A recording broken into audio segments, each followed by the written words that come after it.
Bueno, buen día a todos. Muchas gracias por venir. Bueno, en este encuentro de los miércoles, hoy nos toca presentar nuestro trabajo al área de adopción y fertilización asistida. Así que nos vamos a presentar, algunos por ahí nos conocen, otros no. Empiezo por allá, los integrantes del equipo son la doctora Brenda Glow Arcibo, ¿está bien? Bien.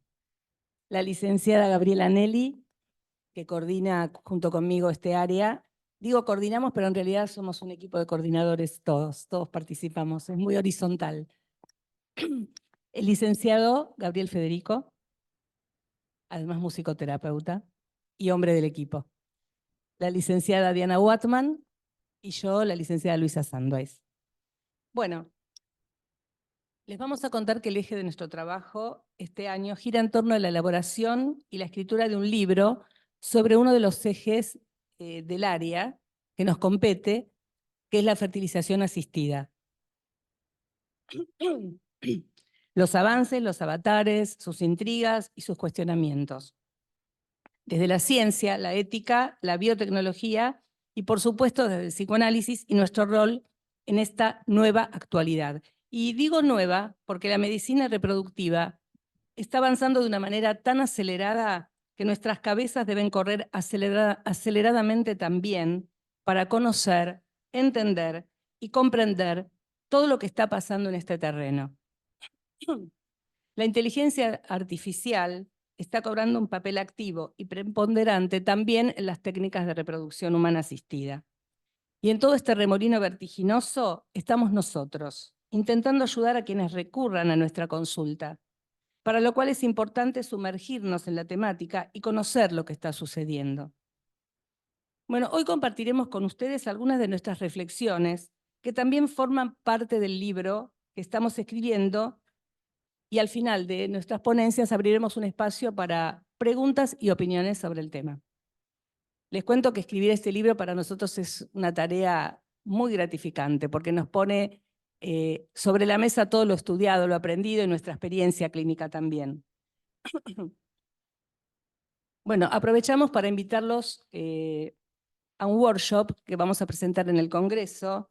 Vamos a estar el día jueves 25, creo que cae, 17:15, un workshop sobre esta temática. Así que los esperamos porque va a estar bueno, va a estar interesante. Bueno, ahora vamos a leer algunas ideas desde nuestra mirada y desde diferentes ángulos, y luego vamos a abrir el espacio que les dije para poder preguntar y opinar. Y el título de nuestra ponencia de hoy es el mismo título que va a llevar nuestro libro. ¿De quién es este bebé? Mater semper certa est. La madre es siempre cierta. Esta frase del derecho romano y que forma parte de la ley argentina determina que la maternidad se instituye de manera concluyente a partir del parto, siendo la mujer que da luz la madre legal del niño. Pero, a partir de las técnicas de reproducción humana asistida, esta afirmación, madre es la que pare, es puesta en jaque. Origen y filiación ya no van necesariamente de la mano. Actualmente las técnicas ofrecen distintos tratamientos, en los cuales la biología no es parte fundamental de la maternidad, sino que cobra peso la voluntad procreacional de quienes deciden tener un hijo. Mediante la ovodonación, o sea, la donación de óvulos, mujeres que por situaciones fisiológicas o por elección no pueden disponer de sus propios óvulos, pueden quedar embarazadas y gestar su hijo en su propio útero, pero con una genética diferente a la suya. Mujeres y hombres, solos o en pareja, heterosexuales y homosexuales, pueden subrogar el vientre de otra mujer para gestar su hijo, con sus propios gametos o con gametos donados. Estas mujeres gestantes paren un bebé que no será su hijo. En todos estos casos, no coincide la mujer que gesta y la que pare a un bebé con la que será la madre que lo criará. Por lo tanto, no es posible determinar la filiación biológica. Pero tampoco es una filiación por adopción. El niño es gestado a partir del deseo de una o dos personas que quieren ser madre o padre. del deseo o la voluntad, ¿no? El niño no existe previamente a ese deseo. Para legitimar estas prácticas fue necesario reformular el concepto de la maternidad biológica. La madre de un bebé puede no ser la que lo gesta y lo pare. Incluso puede no tener su genética. La ley creó la figura de voluntad procreacional, que fue regulada en el Código Civil en 2015, que dice que es madre o padre quien expresa su voluntad de tener ese hijo, gestado por alguna técnica de reproducción médicamente asistida.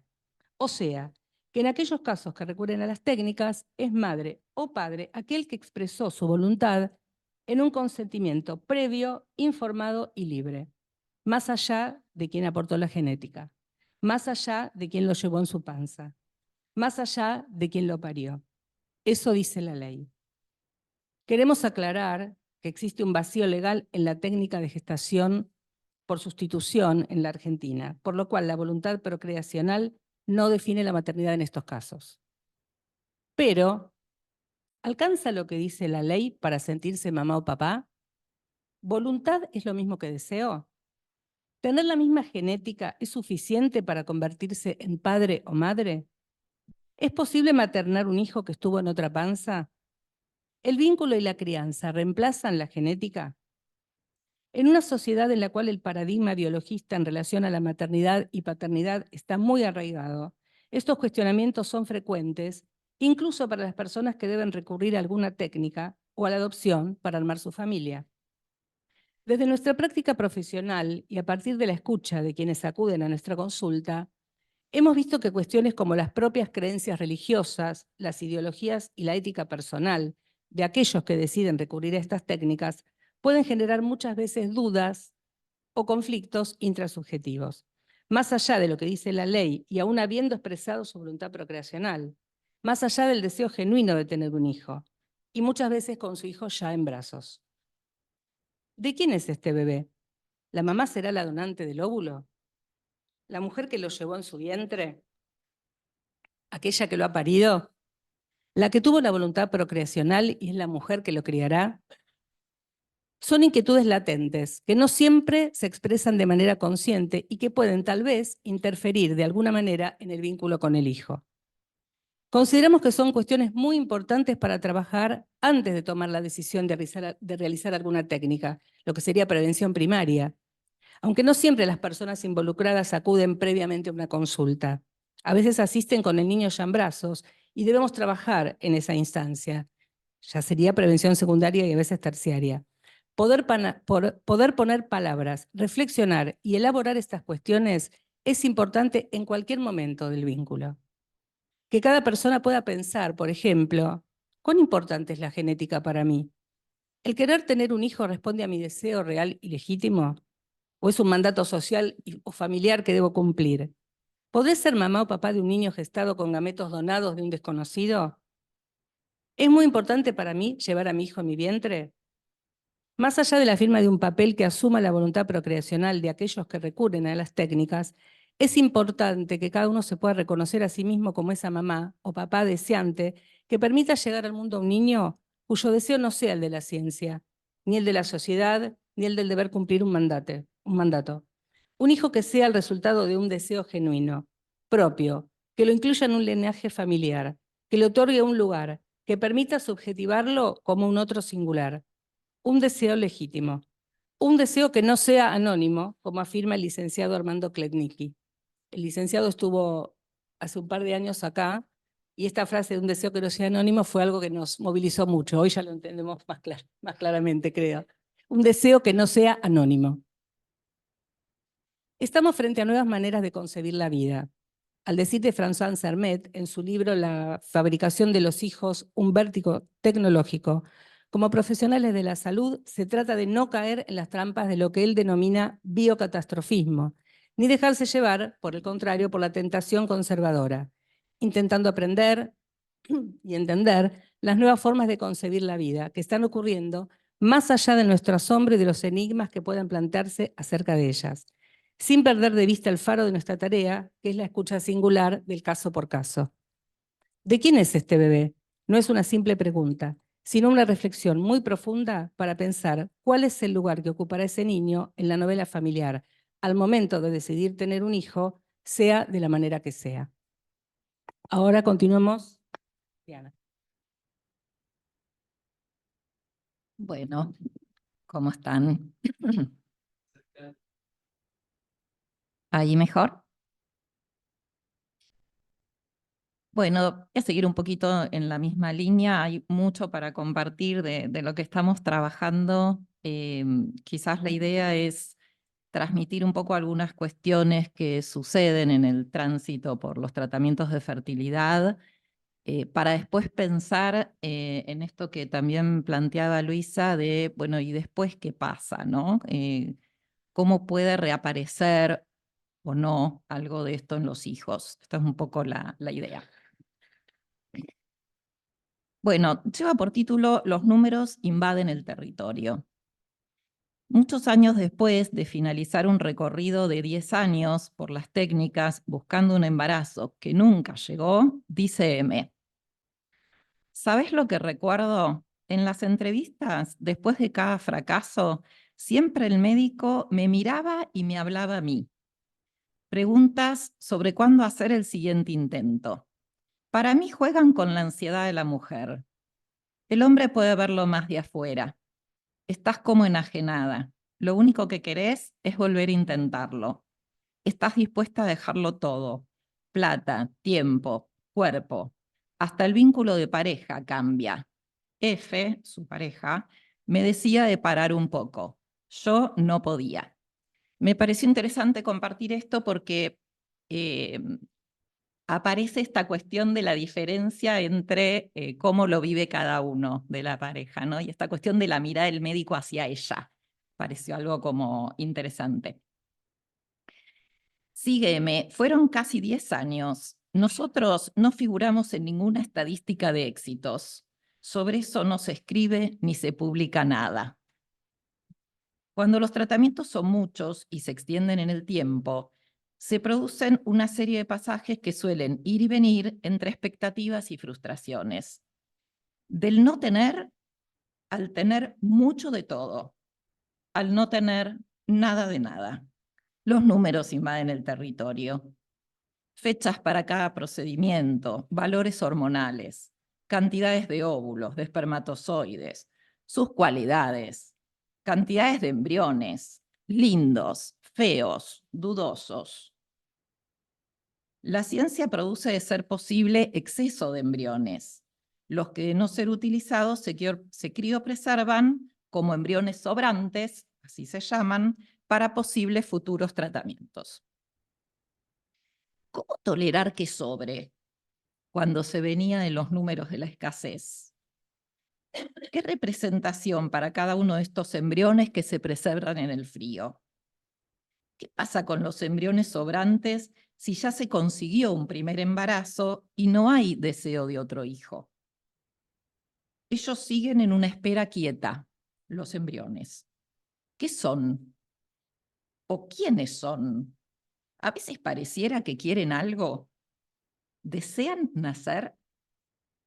La espera quieta se vuelve para muchos tiranía por parte del embrión, quien se adelantó, como producto de la ciencia, al deseo. Por ahora, al deseo particular de quien o quienes atravesaron de algún modo las técnicas en ocasiones para poder transmitir su genética. Más adelante, en un futuro que ya es casi presente, se desplegará un escenario de embriones bien calificados, tal vez gestados en úteros artificiales y ofrecidos a la carta para padres de intención anónimos. Desde la ciencia se propone la preservación de gametos, de embriones, por distintos motivos. La preservación de óvulos, ligada a la postergación de la maternidad, está muy publicitada en estos tiempos. Preservación tiene que ver con cuidar, preservar lo idéntico. La idea de preservar se vincula a un estado que no se modifica.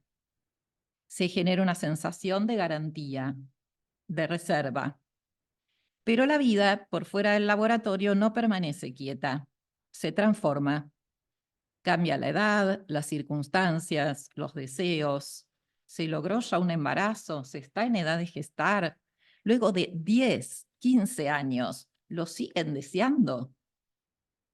Distintas problemáticas se ponen en juego según se trate de preservación de gametos o de embriones. Productos de la ciencia, complejas decisiones. Se genera un corte abrupto entre la búsqueda del embarazo en la intimidad y la llegada a los centros de fertilidad. Se viene del silencio, del alejamiento de los amigos que ya tienen hijos, del no contar, al despliegue de la información médica, que a veces se torna un exceso de palabras que pueden ser esperanza, frustración, confusión, sentencia. Las técnicas dejan excedentes de embriones, pero también excedentes emocionales. Las palabras del médico moldearán de algún modo las expectativas de quienes atraviesen este camino. Las descripciones, que son imágenes de potencia sobre las características de los embriones, suelen despertar una ilusión desmedida en un universo que es incertidumbre. Los embriones sobrantes, excedentes de la técnica cuando ya se ha logrado el proyecto parental, cuando ya no son ilusión de hijo, se vuelven una presencia incómoda que interpela. Muchas veces se decide implantar, pero esta decisión queda del lado del azar o de las creencias más que del deseo. Recuerda F. No podíamos tomar ninguna de las opciones que nos ofrecieron con el embrión que quedaba. Por problemas médicos me recomendaban no tener más hijos. Con Sofía estábamos bien. Decidimos implantarlo igual. Nos daba culpa. No quedé. Sobrevino el alivio. Acúmulo de información que aleja de la historia, del poder parar y procesar. La dinámica de los tratamientos se desenvuelve en un vértigo que poco espacio deja para la pregunta que se aleje del campo de lo médico. Se trataría de producir un viraje de los números en el territorio, de las cantidades, del cuerpo cuantificado de la ciencia, a donar palabras prudentes por parte del equipo médico que acompañen cada proceso, cada historia. Cuestión de matices la prudencia, al decir de Gadamer. En cuanto a nuestro rol, si se buscara un espacio terapéutico, se tratará de tomar la información, aclararla en ocasiones y hacer de ella un relato singular. Generar una pausa que habilite interrogantes, que dé lugar a la ambivalencia. De algún modo, pasar del todo se puede a ¿puedo con todo esto? La información es aditiva y acumulativa, no transmite sentido, mientras que la narración está cargada de él. Sentido significa originalmente dirección. Así pues hoy estamos más informados que nunca, pero andamos totalmente desorientados. Esto último no es mío, pertenece al filósofo Byung-Chul Han en su libro Crisis de Narración. Muy interesante este libro, como todos los demás. Es a partir de las desorientadas voces de nuestros pacientes frente a las propuestas de la ciencia, cada vez más controvertidas, y es desde nuestras propias preguntas y debates que surge ¿de quién es este bebé? Nuestro libro. ¿De quién es este bebé? Es el interrogante que desde distintos lugares lo recorre. ¿Este bebé es solo un hijo de la ciencia? ¿Eso lo define? ¿La fantasía de un niño diseñado a medida donde nada podría fallar? Encontramos relatos que niegan la procedencia de las técnicas, aun cuando ha habido donación de gametos, y otros donde parece que todo está jugado ahí, en ese origen del laboratorio. ¿Qué pasa con lo que se transmite a los hijos sobre estos procedimientos? ¿Qué se dice? ¿Cómo? ¿Qué se silencia? ¿Qué retornará en ellos? ¿Qué lugar ocuparán los donantes, las gestantes, si lo hubiera? La idea de la selección mediatizada por la ciencia, la procedencia del frío. En cuanto a la transmisión a los hijos de todas estas cuestiones, ¿no? Pensemos en todos estos años que a veces pasan en las cuestiones de la selección, en las dudas, en resignar la genética o a veces resignar la gestación. Bueno, después de todo esto, y si hay un poquito de suerte o lo que uno quiera pensar, los hijos. Y en cuanto a la transmisión, ahí también pasan un montón de cosas, ¿no? Cuando uno recibe pacientes que ya tuvieron hijos por los tratamientos, están un poco estas dos opciones, ¿no? O se pone todo ahí, o se dice todo crudamente, o no se dice nada, o se niega esa procedencia. Me gusta tomar acá una frase de Silvia Bleichmar que dice que la verdad es un bien que debe ser administrado con prudencia. Nuevamente la prudencia, ¿no? Sabemos que en cuanto a la cuestión y el proceder médico es una de las principales virtudes, y acá Silvia lo retoma desde este lugar en cuanto a la transmisión de una verdad, y me pareció interesante. Y si tenemos la oportunidad de trabajar con estos padres, respecto a esta cuestión de cómo transmitir, sería algo interesante y prudente quizás. ¿De quién es este bebé?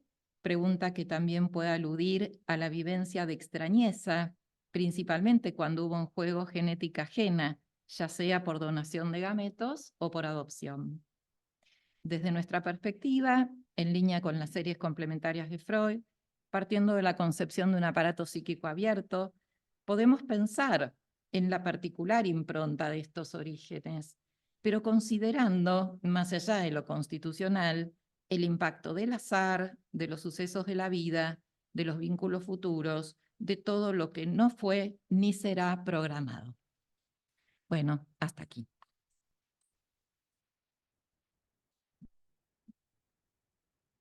Bueno, buenos días. A mí me toca la parte de subrogación de vientre, que es el capítulo que trabajo en el libro, más allá de compilarlo y bueno, de trabajar en conjunto con todo el equipo. Eh, un desafío a la subjetividad materna y el devenir psíquico del bebé.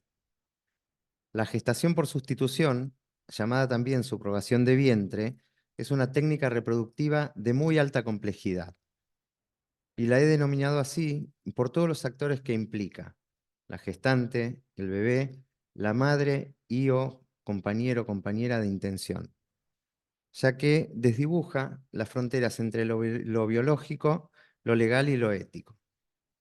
En este complejo entramado, no solo la psique de la gestante se ve interpelada, sino también, y quizás de una manera más sutil, el devenir psíquico del niño por nacer, quien desde el inicio de su vida intrauterina se encuentra inmerso en un campo emocional particularmente complejo, ambiguo y contradictorio. El cuerpo de la gestante se transforma en un territorio de conflicto, un continente prestado donde un nuevo ser se desarrolla, pero donde el vínculo materno-filial debe ser, paradójicamente, contenido y disociado. Esta decisión entre el cuerpo y la psique, o necesidad de diferenciar la experiencia física del vínculo emocional, genera una tensión que resuena en el bebé, que percibe a través de la comunicación tónica y hormonal las ansiedades, las angustias y las defensas de la gestante. Una de las preguntas que nos surge es dónde se guardan estas emociones, porque nos revela la función defensiva del aparato psíquico de la gestante. Pero, ¿qué ocurre con las emociones reprimidas, negadas o racionalizadas? ¿Cómo impactan en la formación del psiquismo emergente del bebé? Otro punto relevante es el momento de la entrega del bebé, que se presenta no solo como un duelo para la gestante, sino también como una ruptura en la continuidad del ser para el niño. La separación del cuerpo que lo nutrió y albergó durante meses, la discontinuidad en el vínculo primario, puede generar una herida temprana, una cicatriz psíquica que marcará su desarrollo posterior. Lo que podríamos pensar como riesgo desde una perspectiva analítica es que el niño internalice un sentimiento de extrañeza, de no pertenencia, una dificultad para construir un sentido de sí mismo que sea coherente y estable. La ambivalencia emocional que rodea su concepción y su nacimiento generará una confusión en su identidad, dificultando la elaboración de un sentimiento de seguridad y confianza básica. En este contexto, el acompañamiento terapéutico no solo debería dirigirse a la gestante, sino que debe extenderse al niño y a la familia receptora, por lo que es muy importante crear un espacio donde se puedan elaborar las fantasías, los temores, las ansiedades que rodean su origen, permitiendo que el niño construya una narrativa coherente y saludable de su propia historia. Entonces, la pregunta que nos queda es, ¿cómo podemos minimizar desde el psicoanálisis el impacto en la psiquis de la gestante y el bebé de esta técnica reproductiva de muy alta complejidad?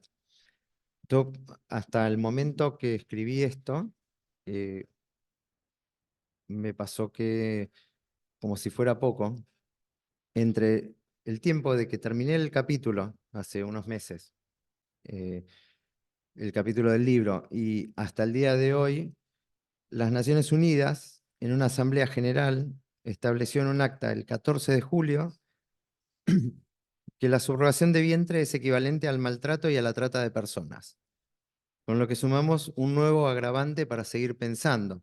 Digo, esto que decían, ¿no? Del avance de las leyes o el avance de la ciencia o de la inteligencia artificial, pongámosle, digo, como para poder continuar. Continuamos entonces, aunque el libro así no va a terminar nunca porque siempre aparece algo. Una cosa interesante que estábamos charlando hoy es que cuando el libro lo tengamos terminado va a ser contemporáneo con el primer bebé gestado por un robot, con el nacimiento de ese bebé. Ya nos quedó re viejo. O sea, nos va a quedar- Va a ser obsoleto el libro. Pero bueno, seguimos pensando o tratando de pensar mientras tanto. Yo quería compartirles algunas preguntas y algunos planteos que nos surgen, ahí mejor, que nos surgen en los intercambios con mis compañeros, en la clínica, con lo que traen los pacientes, con profesionales que trabajan en el mismo campo aunque pertenezcan a otras disciplinas y con cuestiones que también aparecen cada vez más frecuentemente tanto en el cine como en la literatura. Hay películas y libros súper interesantes y que también nos ponen a pensar y a trabajar cada vez en más de estas cosas. Ay, sí. Ahí, y grito también. Trato. Bueno, nada, un poco lo que decía Gabriel, cada vez hay cosas que hubiéramos ubicado hace muy poquito como ciencia ficción y ya casi que la ciencia ficción no existe y es un poco, lo pensaba como las distopías nuestras de cada día. Voy a hablar un poquito para terminar nuestras presentaciones de algo que es como el telón de fondo de las particularidades del campo que fueron trabajando mis compañeros. Entiendo el psicoanálisis como un modo de abordaje de la experiencia humana, tanto en el espacio individual de la clínica de nuestros consultorios, como en un más allá, donde el psicoanálisis se vuelve instrumento para pensar los cambios socioculturales, los contextos, las tramas colectivas o su ausencia. Ante tanto avance, novedad y movimientos, se vuelve indispensable comprender la época y los modos vinculares que inaugura. La productividad, el individualismo y la inmediatez son las nuevas coordenadas que ponen en marcha las dinámicas actuales de interacción con el otro. Prefiero vivir sola o solo. No tengo hijos, pero tengo mis gatos, que es lo mismo. Mientras estamos bien, está todo bien, pero al mínimo conflicto, cada uno con su vida y otra cosa. Somos amigos, nunca fuimos pareja, pero tenemos un hijo. Más de uno imposible, ya se nos pasó el tiempo para otro bebé. Él ya es grande y está adaptado a nuestro estilo. Es buenito, pasa horas jugando con la tablet mientras trabajamos. ¿Qué será ser grande? Crecer, jugar, estar con otro y habitar la diferencia. Hay nuevos formatos de familia, modelos de crianza y formas de tener hijos. Hay mujeres que gestan para otros, filiación sin genética, placentas artificiales, úteros de laboratorio, embriones y gametos criopreservados. Alguien que dona, alguien que gesta, alguien que cría y alguien que nace. El avance de la biotecnología trajo un mundo de oportunidades para quienes no podían concebir de forma natural. Casi todas las técnicas nacieron para sortear patologías. Pero la sociedad de consumo trascendió esa función y puso el hecho de tener un hijo en la escala de los objetos de consumo. Estamos a minutos de pasar del deseo de hijo al hijo por catálogo. Que tenga ojos verdes, pelo castaño, tez clara, gusto por lo artístico, pero también inteligencia matemática. ¿De quién es ese bebé? O cabe también preguntarnos quién es ese bebé. ¿Qué lugar a la alteridad, a lo azaroso, a la falta? En este mundo de certezas y garantías, lo incierto, lo inesperado, lo que sorprende, parece no tener espacio. Molesta, contradice, queda fuera de control. Nos devuelve así nuestra propia vulnerabilidad. ¿Asusta más lo humano que lo cibernético? ¿Hacia dónde van los vínculos? ¿Cómo se hará lazo con el otro en el futuro? ¿Seguiremos naciendo de otro cuerpo? ¿A qué le llamaremos mamá y papá? ¿Cómo será la experiencia de tener un hijo? ¿Seguirá existiendo la infancia? ¿Serán susceptibles de programación las emociones? ¿Qué lugar ocupará lo fortuito? ¿Seguiremos pensando de manera autónoma? ¿Tendrá algún sentido la esperanza? ¿Será algo a advenir el futuro o ya estamos inmersos en él? ¿Cuál será la última guarida de lo humano? Bueno, hasta acá y ahora sí abrimos a que pregunten, comenten, lo que quieran.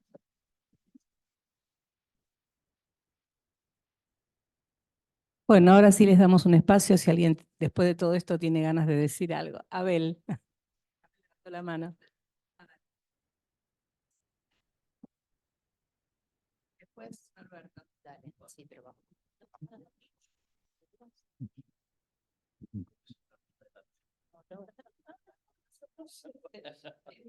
Hace el gimnasio. Bueno, muchas gracias, es muy interesante. Voy a tratar de ser lo más breve posible y quería compartir muy breves reflexiones sobre cada uno de los aportes, ¿no? El de Luisa y el de la colega que habló en último lugar me parece que apuntan a la cuestión epistemológica donde se inscribe, ¿no? Y al marco interdisciplinario en el cual están las reflexiones que ustedes han hecho, ¿no? El aporte 4 me parece que enfatiza el texto en el contexto, ¿no? El relato de la parentalidad en tiempos de la posmodernidad, ¿no? Donde en relación a una actividad que hubo hace un par de semanas, el deseo del hijo ha ido suplantando a la obligación de tener hijos, ¿no? El paso a el segundo aporte, que es muy interesante sobre los números invadiendo el territorio. La verdad que me fue de un alto impacto. Recuerdo que atendí a una mujer en esta, atravesando todo este proceso y estaba la majestad su fecha, ¿no? O su majestad la fecha, mejor dicho, ¿no? Tal día, tal inyección, a tal hora, lo cual ordenaba como un amo médico la vida de esta gente. Y el tercer aporte, muy interesante, pensar en la subjetividad de la gestante. En general se piensa la subjetividad de la madre receptora. La primera vez que escucho que alguien reflexiona sobre qué pasa en quien está gestando un hijo y después tiene obligatoriamente que donarlo, ¿no? Bueno, muchas gracias, ¿eh?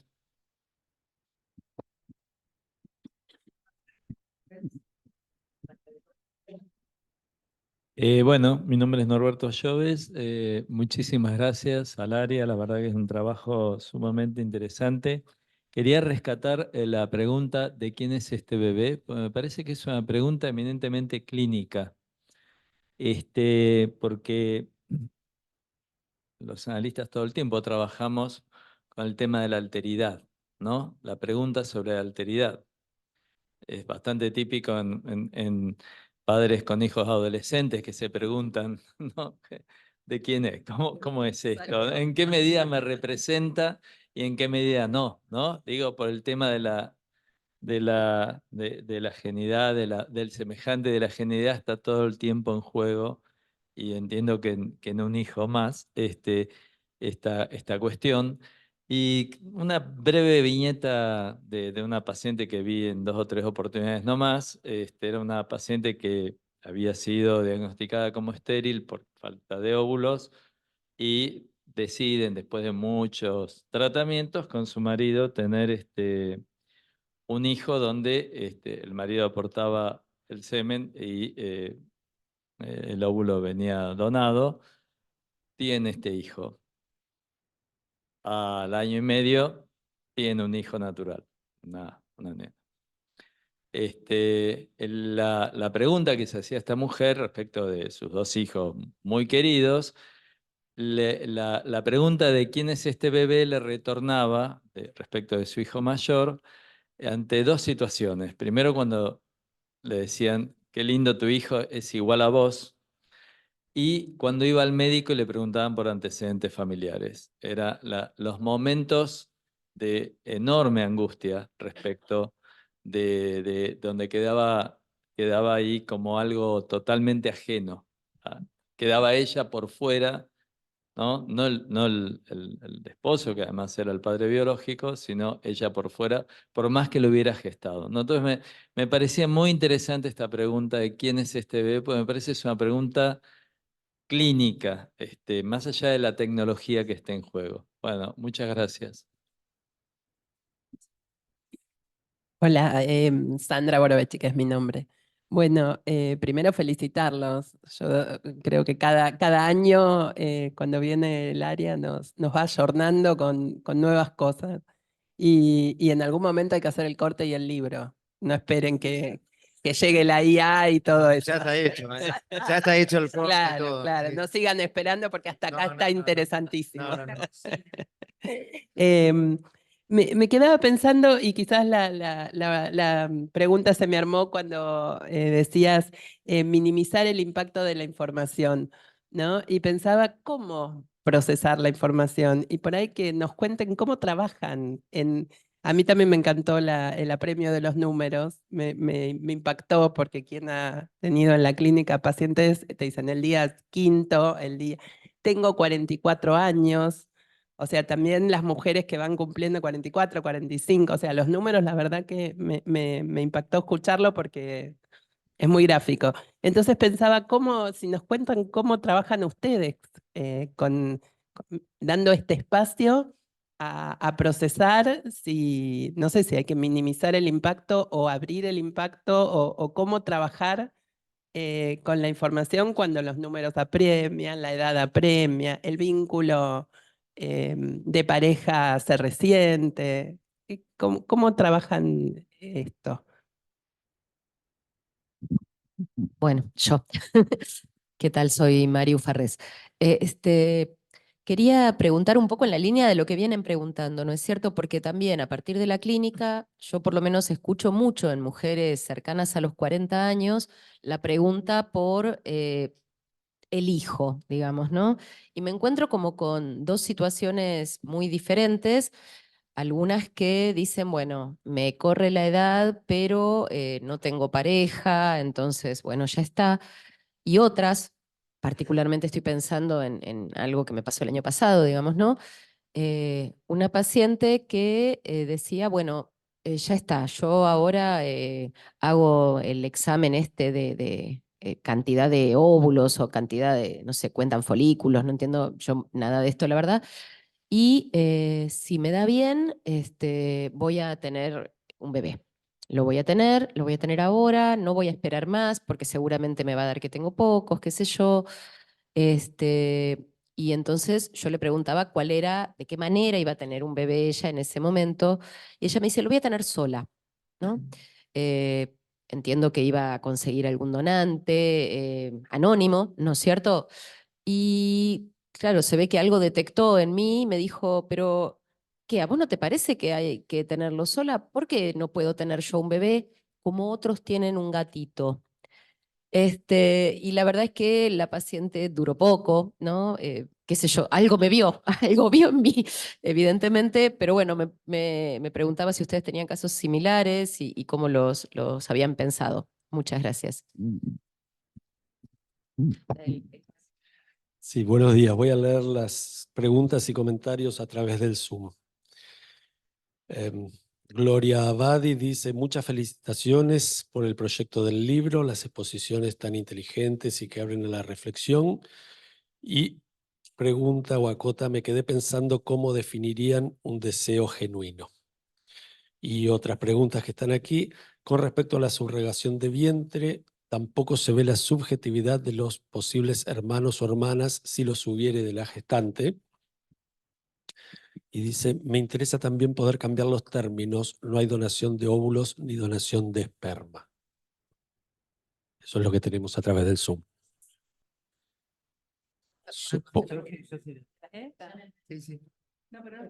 Los posibles hermanos, perdón, entiendo, los posibles hermanos de la gestante, que haya a través de la gestante, digamos. Se debe referir a los hijos de la gestante, porque de por sí la gestante se supone, más allá de que nada está muy legalizado, que tiene que tener al menos un hijo para poder gestar para otros. Entonces debe ser la pregunta sobre la subjetividad de este Exactamente. hijito que no va a Perdón, ser hermano. y agrego el último comentario que tenemos aquí. Alejandro Beitia hacía esas preguntas y agrega, me pregunto sobre la dirección de la formulación de la pregunta de quién es ese bebé. Ese sentido de propiedad, quizás para poder responder habría que reformular la pregunta.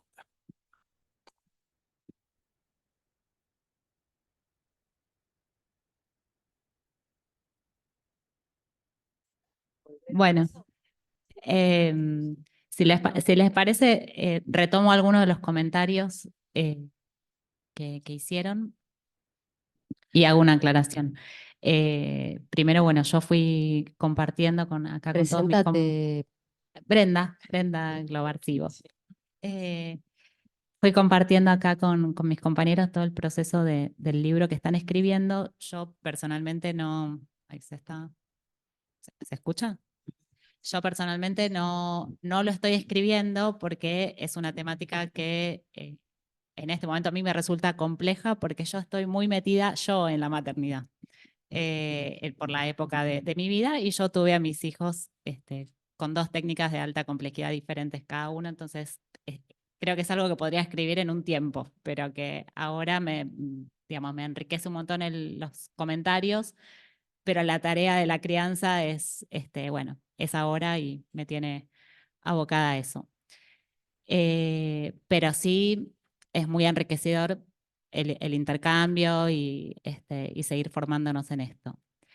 Con respecto a lo que comentaban, lo que vos decías, Norberto, es tal cual, digamos, es una pregunta por la alteridad y es una pregunta clínica. Y lo que nosotros fuimos trabajando en todo este tiempo es que son preguntas universales con relación a convertirse en madre, padre, tener un hijo, y que el campo específico de las técnicas de la reproducción asistida favorece, digamos, o puede, en el mejor de los casos, no siempre, poder abrir esa pregunta, dar como un espacio, un tiempo, un disparador, en el mejor de los casos, para poder trabajar eso, pero que aplica universalmente a la procreación. Y de ahí, retomando la pregunta que hacían por Zoom, a poder trabajar qué sería un deseo genuino de hijo, la cuestión del término de la propiedad, que bueno, no está puesto ingenuamente, sino que es un disparador para pensar sobre esta cuestión en el libro. Y después lo que decían de las distintas subjetividades, o que por ahí algunos colegas es la primera vez que escuchan sobre que se mencione la subjetividad de la gestante, o que no hicimos mención ahora, pero sí en el libro, de la subjetividad de los posibles hermanos, del hijo que nazca a través de subrogación. Bueno, ahí sí son cuestiones más específicas del campo, así como toda la cuestión de los números, que tiene su singularidad según la subjetividad de cada participante y de cada paciente, en el mejor de los casos que se acerque a una consulta. Pero en esos, con relación a eso son cuestiones específicas de estas nuevas tecnologías y en las que es importante estar informado como terapeuta y que eso también hace a una posición ética como profesional, ¿no? Para poder atender a alguien que está atravesando estos caminos, es muy importante conocer cuestiones que sí son específicas, más allá de las preguntas que son universales. Eso quería aportar. Sí, y para tomar un poco la pregunta que hacía, ahí, para tomar la pregunta que hacía Sandra en cuanto a esto de los números y cómo trabajarlo, cómo minimizar ese impacto. Por supuesto, como siempre, es el caso por caso, lo que cada paciente trae, la singularidad y demás. Pero lo cierto es que, como lo planteaba Diana, cuando las personas empiezan a hacer este tipo de tratamientos, entran en un mundo y en un discurso que está totalmente atravesado por los números. Entonces, un poco es como devolver qué pasa con ese número, qué le pasa a cada uno con ese número, qué impacto tiene en ese paciente ese número, cómo lo está leyendo. Y siempre también tratando de ver esto del deseo genuino, ¿no? El deseo queda como perdido entre tantos números y tantas cosas y el empuje, bueno, terminó este, vamos al mes que viene, hacemos el otro. No solo le pasa a las mujeres, los hombres que tienen su participación en esto también están atravesados por esta cuestión. Entonces es como volver un poco al deseo cuando aparece la invasión del número. Bueno, a ver, ¿qué pasó? Si se sigue queriendo lo mismo que hace 5 años cuando empezaron, ¿siguen siendo los mismos que hace 5 o 10 años cuando empezaron? Ahí, se sigue cifrando en lo mismo el abordaje, digamos, pero sí hay que incorporarlo y hay que tomarlo porque es el discurso en el que están inmersos los pacientes. Quería decir. También es importante en qué momento se acercan a la consulta, porque no todos, como yo decía, no todos vienen previamente y tenemos la oportunidad de trabajar todo esto antes, ¿no? Del deseo, si realmente voy a poder maternar a alguien que hice ovodonación o bueno, una gestación subrogada. Pero en cualquier momento que aparezca esa consulta, tenemos que trabajar con lo que hay, porque a veces vienen con el bebé y te dice, no lo siento, ¿cómo hago? Si sabe quién es la mamá, con ese discurso donde dicen que la mamá es la donante. O, es tan parecido a mi marido, ¿cómo hago para que me quiera? Entonces, bueno, lo que ya pasó, tenemos que trabajar con eso que viene. Entonces, en ese sentido, para mí, el caso por caso es el faro, ¿no? El poder escuchar y trabajar con eso. Y además hay otra cosa, están nuestros propios prejuicios, no es solamente lo que trae la gente, porque todas estas cuestiones las traen los pacientes, a pesar de que tomaron la decisión de hacer la técnica, también están con esa cosa, la biología tan pesada, la genética tan pesada. Muchos que pueden trabajar antes, tal vez deciden no seguir ese camino. A mí me ha pasado con la adopción, gente que viene a adoptar y después de trabajar decide que no van a poder. Pero bueno, el tema es qué nos pasa a nosotros con eso, ¿no? Y también tenemos el derecho a elegir. Si vemos que no podemos, porque hay algo en nuestra ideología, más allá de la ética profesional, la ética personal, no podemos dejar de lado. Entonces, si uno no puede, bueno, derivarlo, ¿no? Lo importante es meternos en el tema, saber, estudiar, investigar. Y cuando tenemos a esa persona delante, y bueno, nos cambia también mucho la visión, ¿no? Todo lo que uno por ahí piensa anteriormente, escuchando a este paciente, algo me da vuelta, algo cambia, puedo comprender ciertas cuestiones y me parece importante saber esto, ¿no? Que no es que vos porque sos psicólogo, además de ser psicólogo, bueno, uno tiene una ideología y si no puede, derivémoslo, ¿no? Pero me parece que el caso por caso, esa es la cuestión, tener muy en claro qué le pasa a cada uno de estos que vienen y en el momento que se acerque, tomar eso que ya se hizo. Y si no podemos, no podemos. Bueno, después hay mucho para hablar. Bueno, gracias por las intervenciones, las preguntas, los comentarios. Retomo un poco sobre esta temática, los tratamientos. Después Gaby responde a alguna cuestión que surgió sobre subrogación y el tema de los que no van a ser hermanos, ¿no? Que son cuestiones que sí están contempladas. Y bueno, y también es muy interesante, después lo voy a retomar más, pero todo el tema de las gestantes, porque nosotros hemos hecho entrevistas a gestantes, justamente por esta cuestión de, bueno, ¿qué les pasa? Todo el tiempo lo que aparece con gestantes, con las personas que hacen tratamientos, es que una cuestión es el plano legal, donde todo parece muy claro, donde todo está absolutamente definido, a veces hasta el extremo, y sabemos que después pasan otras cosas, ¿no? Entonces ahí en estas entrevistas aparecieron cuestiones como muy interesantes de lo que parecía en un principio que era, me acuerdo una de las chicas decía que había gestado para unos amigos, planteaba que lo hizo con todo el amor del mundo, después, bueno, contó todas las cosas que le pasaron, y decían, porque bueno, la gestación es como que lo gestas, estás 9 meses y chau. Y chau, con todo lo que vino después de lo que dijo. Y ella decía, en cambio, la donación de gametos no, porque yo sentiría que hay hijos míos, marco el míos, porque lo que surgió en las preguntas sobre la posesión, hay hijos míos circulando por ahí. Entonces, más allá de la información que esta chica tenía absolutamente clara de que la maternidad es un tema de función y no de biología, sin embargo, ella sentía que si donaba óvulos iba a haber hijos suyos por ahí, ¿no? Y si gestaba, no. Claro que después le pasaron un montón de cosas, ¿no? Hay un tema interesante con las gestantes que uno no lo piensa, que es la interrupción de la lactancia. Bueno, y hubo un montón de cosas en relación a esto, porque hay que pensar ahí, ¿no? Que es un cuerpo que, bueno, sufre todas las modificaciones. Pero lo que quería retomar básicamente sobre estas cuestiones de los tratamientos y qué hacemos y qué recibimos, es que en general, y lamentablemente, no solemos recibir a las personas que están en la vorágine. Ahí no consultan, porque nosotros hablamos del discurso médico, de los números, pero lo que pasa es que del otro lado también se entra en esa dinámica, empieza a correrse con los años esta cuestión del deseo, a lo que Patricia Alcolón le nombra como pasión de hijo, ¿no? Como que empieza a haber un empecinamiento, y en realidad no hay desde las personas que transitan las técnicas como no sé si el deseo o la posibilidad de parar y de preguntarse. Todo está puesto en el cuerpo. En general hay como una vivencia en relación al cuerpo que se opone al deseo. No es lo que a mí me puede estar pasando, qué historia tengo yo con el tema de la maternidad.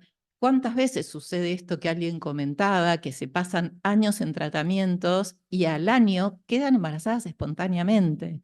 Entonces digo, ¿cuánto tendríamos para laburar ahí antes de exponer al cuerpo? Pero sabemos que a veces es más fácil pensar que es una cuestión de los cuerpos y esto no es solo terreno de lo médico.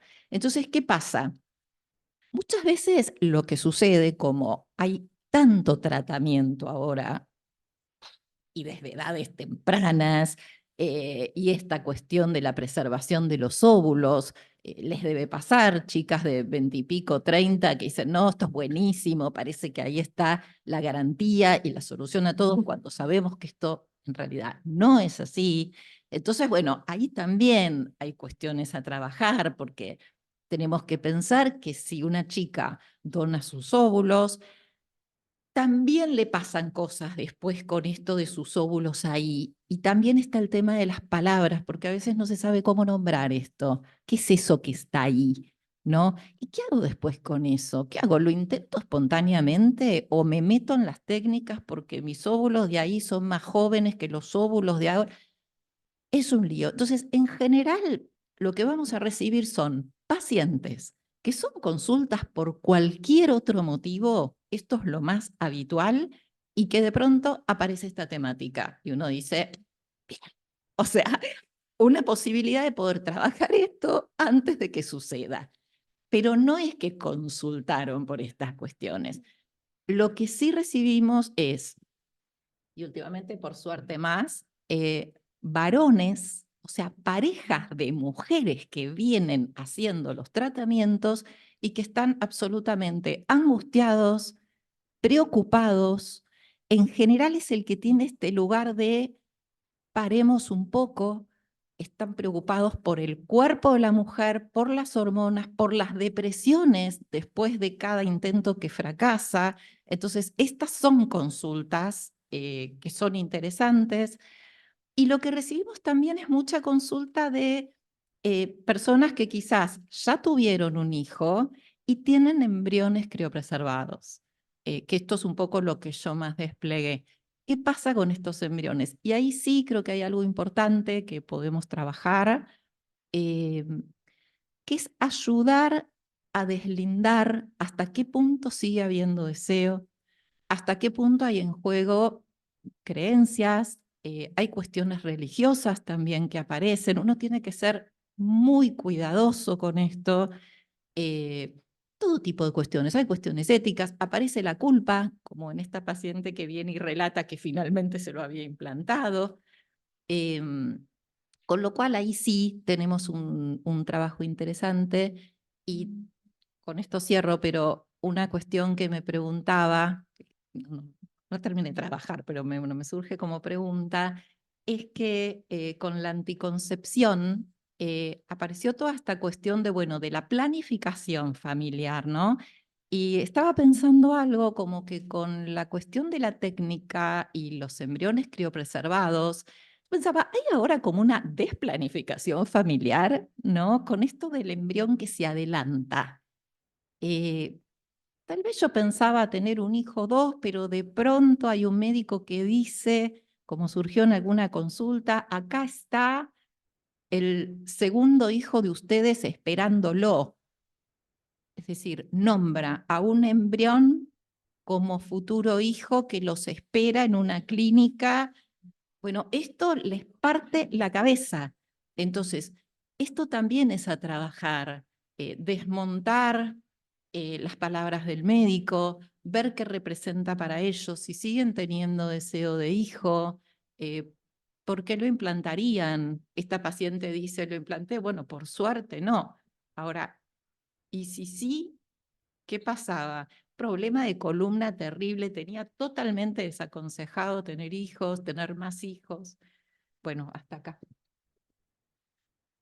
Si nos vamos a la multiplicidad de casos, pensando en la idea del libro, es súper panorámico, porque todo el tiempo nos estamos enterando de un embrión, perdón, de un bebé que nació por un embrión congelado que es más viejo que su mamá, ¿no? Digo, por ejemplo, o hermanos que tienen 25 años de diferencia y fueron concebidos en el mismo momento, ¿no?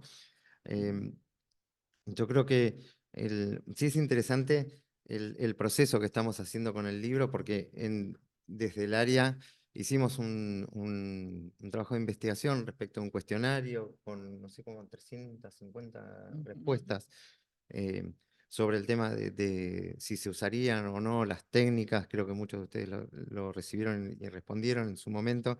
Está eso. Hay otra área también que fue invitada a participar, el área de género, porque también están por allá, ahí, que también estamos trabajando con el aporte porque son nuevas realidades.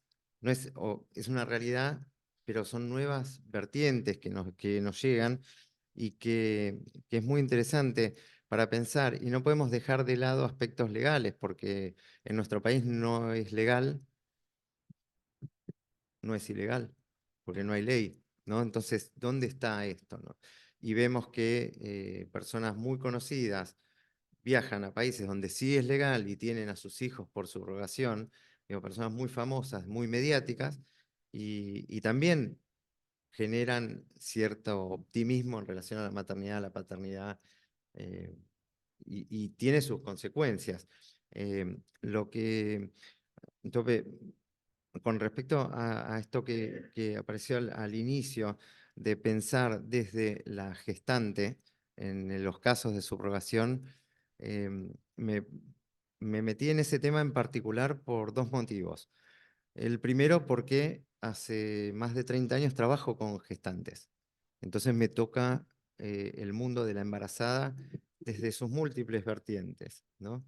Pero por otro lado, hubo un libro que leí, que es una novela, pero en realidad es una ficción novelada, que es el de Paula Puebla, que se llama El cuerpo es quien recuerda, y relata toda una situación donde las embarazadas o las gestantes tienen 10 bebés a lo largo de su vida que son subrogados y se conforman en una unión para reclamar por sus derechos porque sus cuerpos dejan de ser funcionales al sistema, ¿no?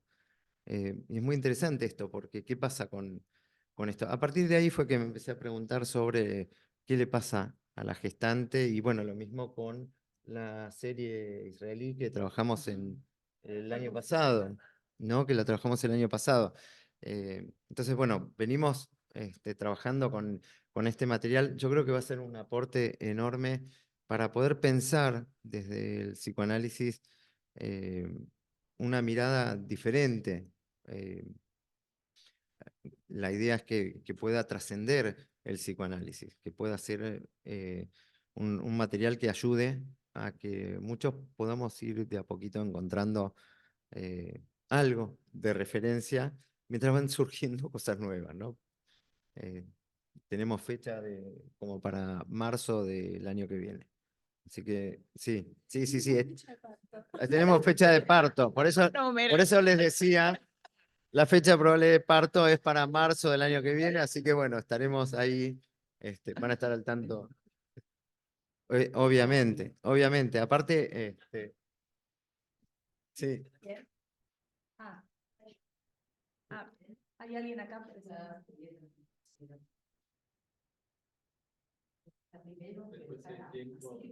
Sí.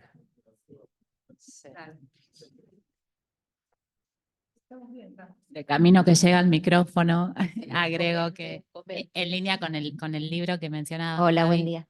lo que va a llegar, y ya está llegando, no tanto a las consultas, sino tal vez a las redes, pero que va a llegar a la consulta, es justamente esto, la voz de los hijos nacidos, ¿no? El libro este que mencionaba Gabriel está en la voz de una hija nacida por subrogación, y bueno, estos casos de que soy más grande o más joven que mi hermana o mi hermano, pero fuimos concebidos en el mismo momento.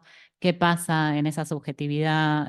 ¿Qué pasa si fui concebido mediante donación de gametas? ¿Qué es la donación? ¿Se puede seguir llamando donación? Bueno, esta va a ser ya inminente parte de la clínica. Hola, buen día. Bueno, mi nombre es Julieta Pelufo.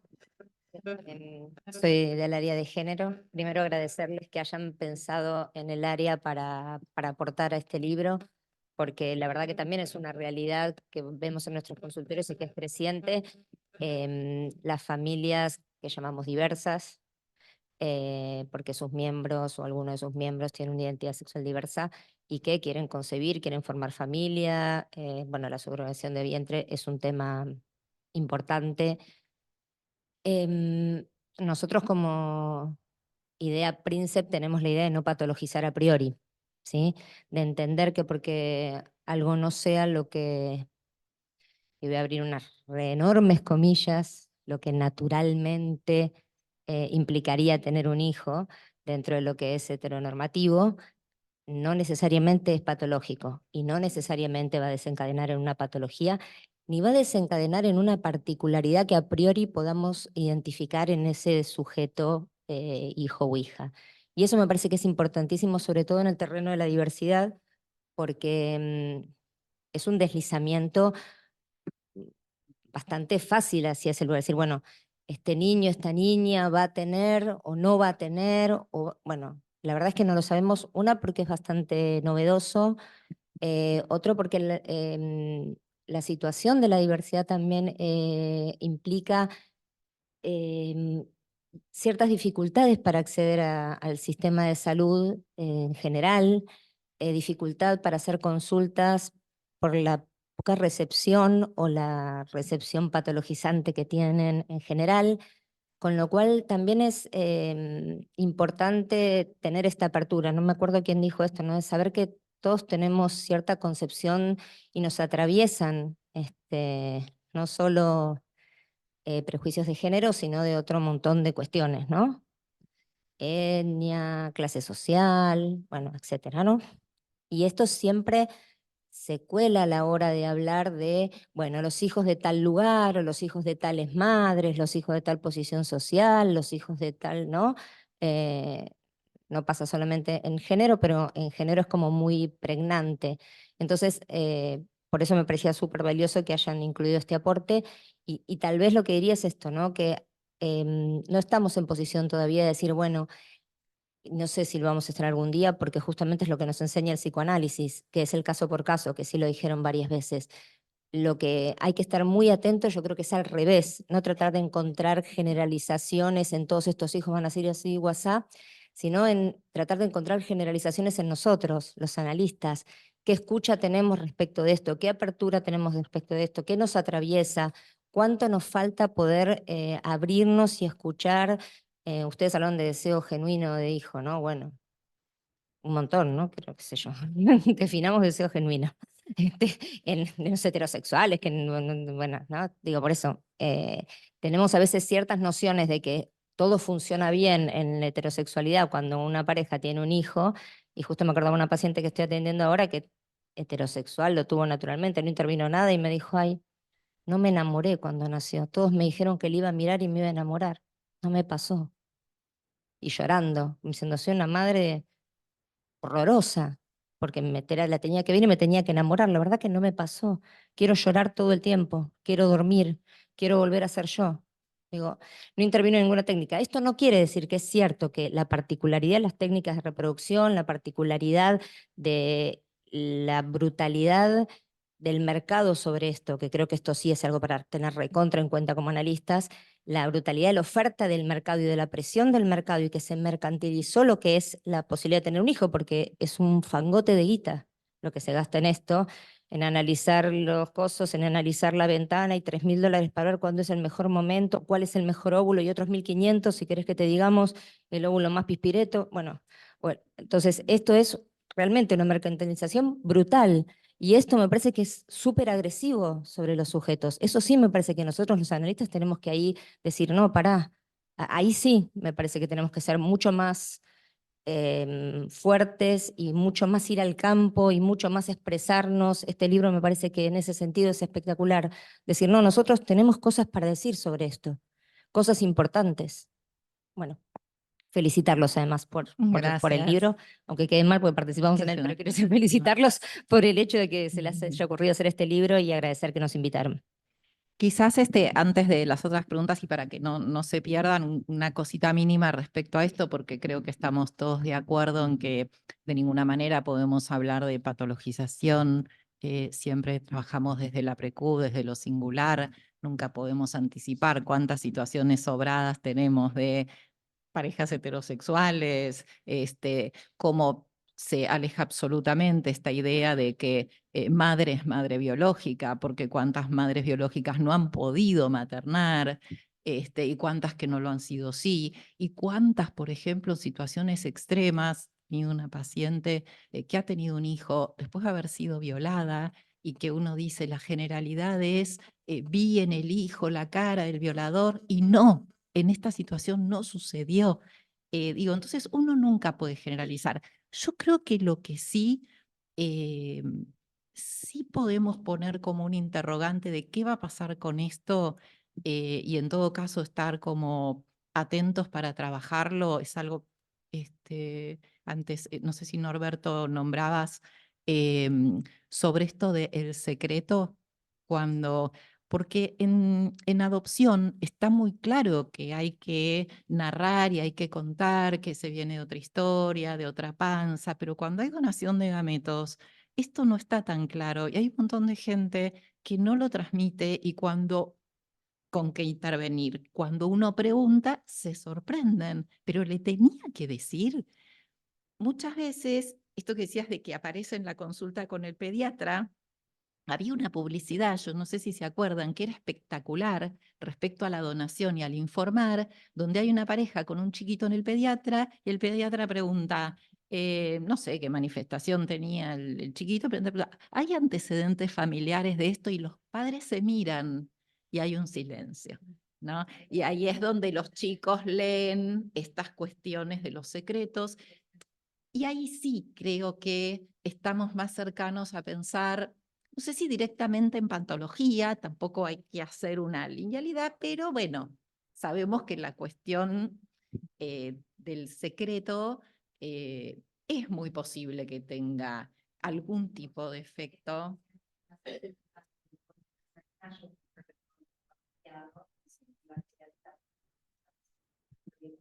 Exacto. Pero en todo lo otro son particularidades, sobre todo cuando son muchos años de tratamiento, con muchos intervinientes. Uno escucha en general después respecto a esos hijos, como llama estos niños como de cristal, que no puede pasarles nada, que tal vez las ansiedades son mucho más fuertes por todo lo que me costó tenerlo. Es solo para tener presente eso, no porque haya una idea de que necesariamente por patología, porque, bueno, recibimos tantos niños y niñas que no pasaron por tratamientos ni nada esperables. Y que mejor se va a transitar todo cuanto mejor se haya podido transmitir, pero tampoco en exceso, buscando el momento, buscando las palabras, porque a veces por sacarse el tema de encima, la verdad que se terminan generando situaciones como más traumáticas, y también mejor se va, o a mejor puerto se va a llegar, cuanto más haya trabajado el que pasó por las técnicas sobre sus emociones, sobre sus duelos, sobre lo que implicó dejar a un lado la genética si para esa persona era importante. Creo que por ahí es donde nosotros podemos como intervenir en algo. Sí, comento un par más de preguntas de Zoom. Carolina Olivero dice, hice una diplo de fertilidad asistida y otro tema muy complejo es el congelado de gametos en niños y niñas que son sometidos a tratamientos contra el cáncer y sus padres o madres deciden por ellos preservar los gametos. Y Aníbal Repeto pregunta, ¿qué piensan respecto de lo que podría aparecer como deseo del médico? ¿Cómo deseo qué? Del médico.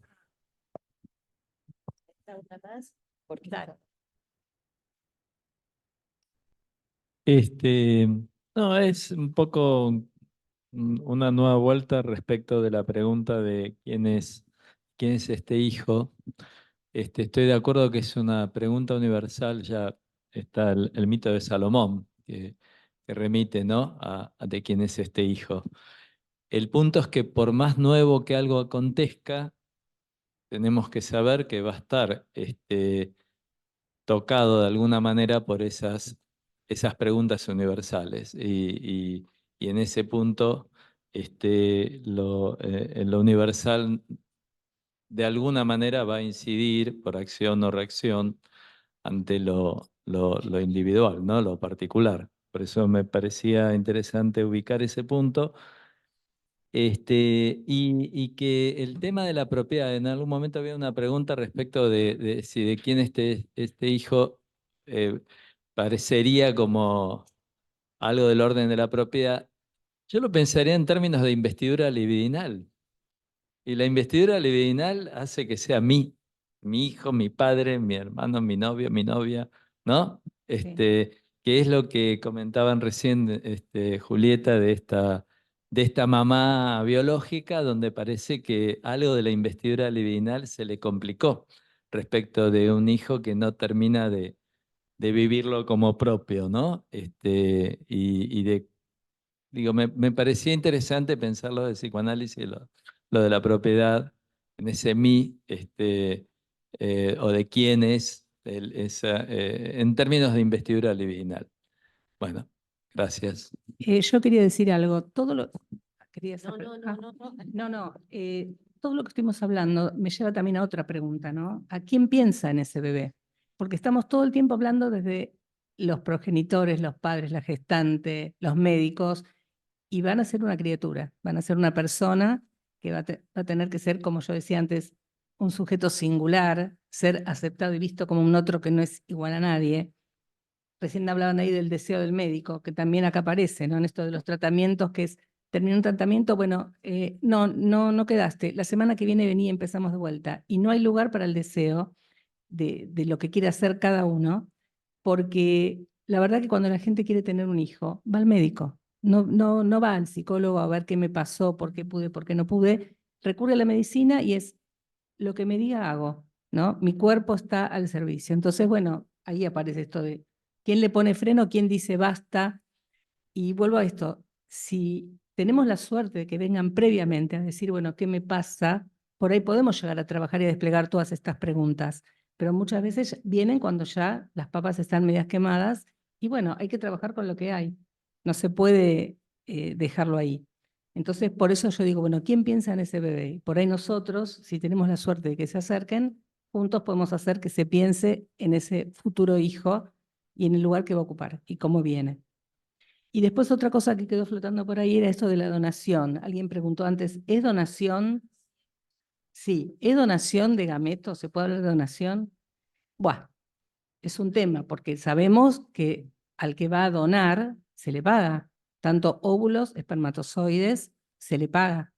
Y la gestante, acá en la Argentina, lo que se acepta, porque no está prohibido, entonces está permitido, es la gestación solidaria, donde tiene que un juez habilitar a que se haga esa. Pero nosotros sabemos, solidaria sería que sea algo voluntario con qué sé yo, una amiga, un paciente, y que no haya dinero de por medio. Bueno, eso queda, ¿no? Entre comillas, porque la realidad, entonces, nosotros también preguntamos, ¿por qué se llama donación? Bueno, por ahí algo romántico parece ahí, ¿no? Que es más, claro, es más aceptado. En esto hay pago, en cambio, en Claro. la donación de sangre, donación de órganos, todo el tiempo, bueno, está absolutamente prohibido, ¿no? Preguntamos por qué los gametos están en este lugar tan particular. No sé si estamos ya en horario, ¿alguien quiere preguntar algo más? La verdad que todos los aportes que hicieron fueron muy interesantes y bueno, sí, esto que... Pensando en esto que alguien había preguntado, el deseo del médico. Sí, hablar.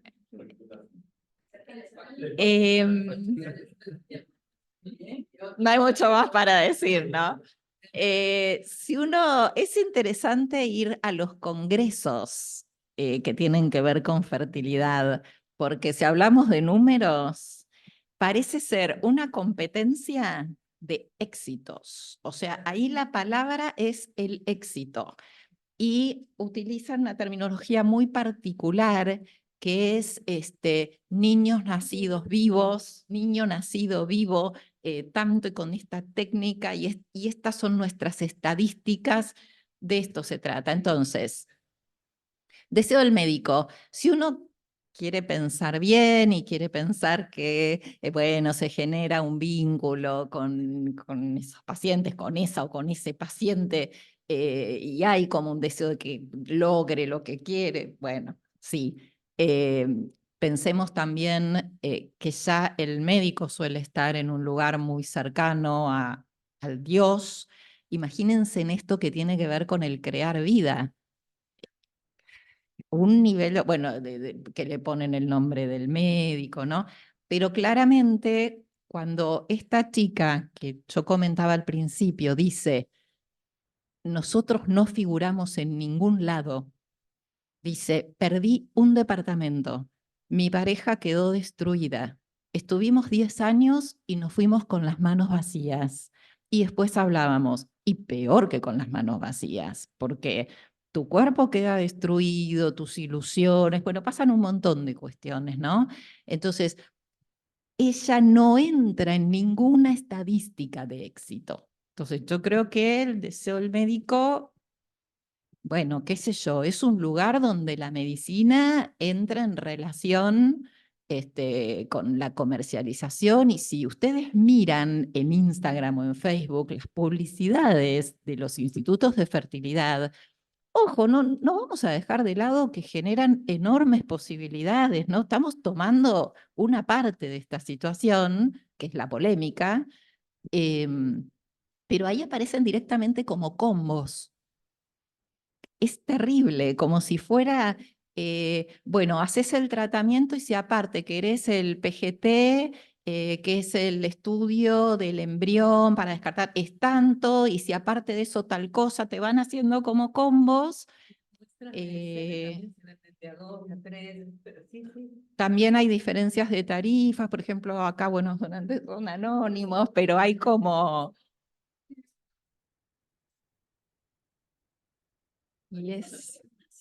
Y más.